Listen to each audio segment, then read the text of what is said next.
Shalom Haiti, sak pase, what's going on Haiti? Prêt à officier 5,000 yapes à bon lawyer dans ESUPK en bas de commandant général Yana. Prison officer 5,000 yapes à bon lawyer in the ISUPK under commanding general Yana. YouTube ISUPK IET AYITI verse of the week, verset semaine.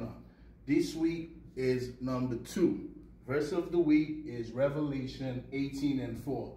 Révélation 18, verset 4. Ok, ça c'est verset semaine, partie 2.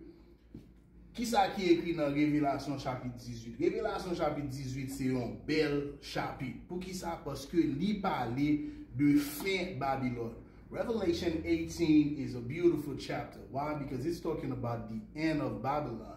Qui est-ce qui Babylone? Babylone, c'est gouvernement ennemi nous. Who's Babylon? That is the government of our enemies who've been oppressing us forever, qui a oppressé nous depuis longtemps.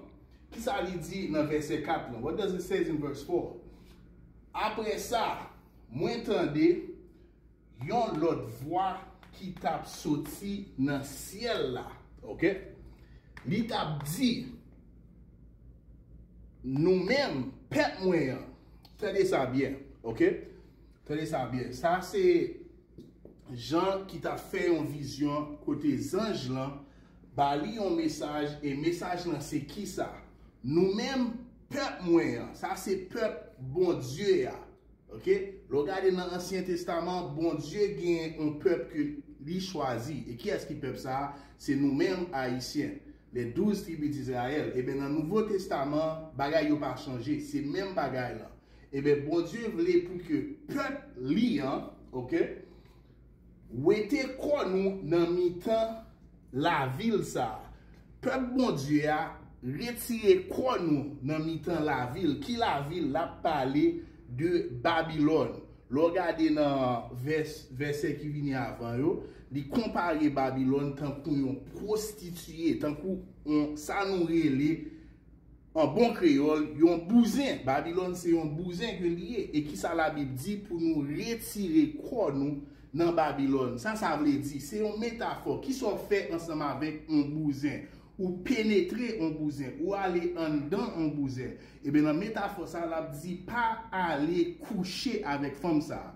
Femme ça, Babylone ça, c'est une prostituée qui est liée, pas coucher ensemble avec lui.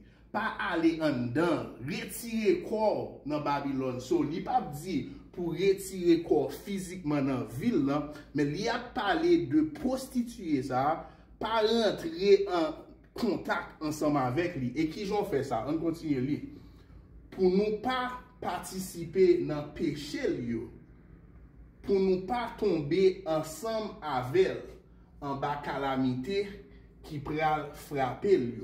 Pour qui ça? Parce que Seigneur pral détruire Babylone. Prostituer ça, gouvernement ça, Seigneur pral détruire.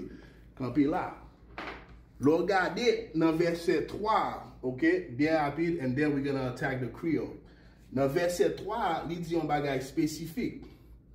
Il dit, qui ça?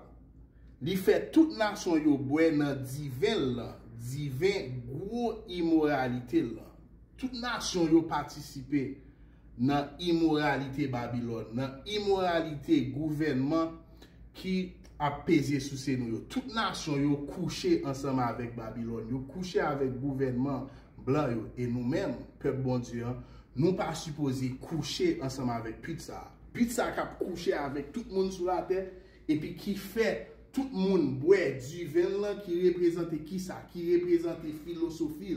Toute vieille philosophie, ancienne philosophie, babylonien, assyrien, grec, romain, que kounya la yo imposé sous nous, faut que nous pas boire du vin ça, pas boire philosophie ça yo. Et je dis, il y a bouilli philosophie ça yo, ban nous pour nous ka valer, pour nous ka boire, pour nous ka faire qui ça, pour nous ka coucher ensemble avec Babylone. OK? In the English, Revelation 18:4. And I heard another voice from heaven saying, "Come out of her, my people." This is John the Revelator having a vision about the angel giving him a message. And the message is to who? The message is to God's chosen people. When you look in the Bible from the Old Testament, the Most High God has a chosen people, and that is us, the so-called Haitians, the 12 tribes of Israel. Well, when you look in the New Testament, in Revelation, God still have that same chosen people. It doesn't change. We are still God's chosen people, and God want his chosen people, God want us to do what? To come out of Babylon. All right, Babylon is represented as a prostitute in the earlier verses. Come out of her, my people, that ye be not partakers of her sins. So coming out of her, what do you do with a prostitute? You lay with a prostitute. You have sex with a prostitute. So you're not going to lay with this prostitute. You're not going to partake in what these prostitutes partake in. Why?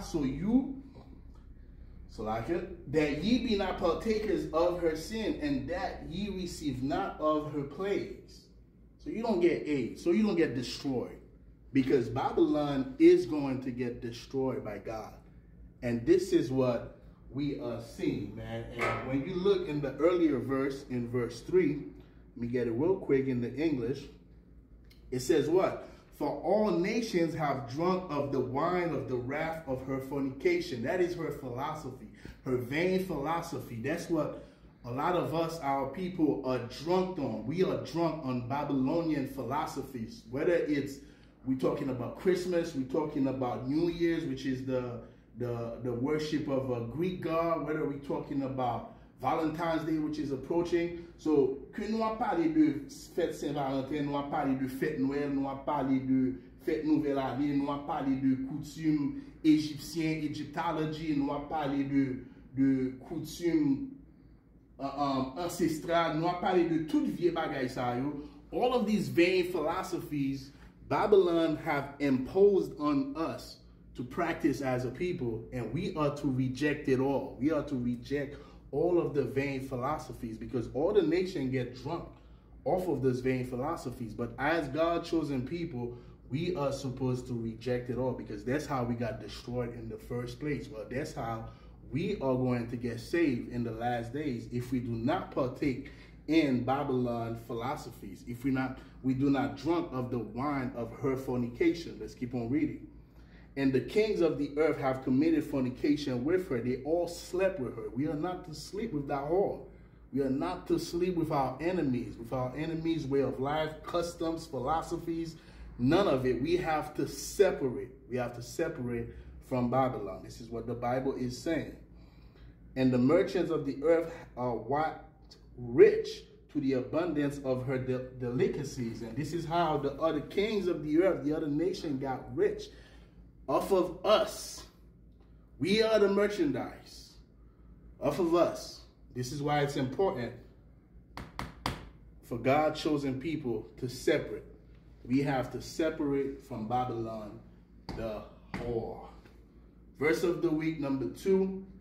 Si que vous voulez nous faire un verset, okay, if you want us to do a verse, just inbox us, call us 347-941-4541, 347 941 45 41. Si vous voulez nous faire un verset, juste écris nous, dis-nous ça, et puis nous faire.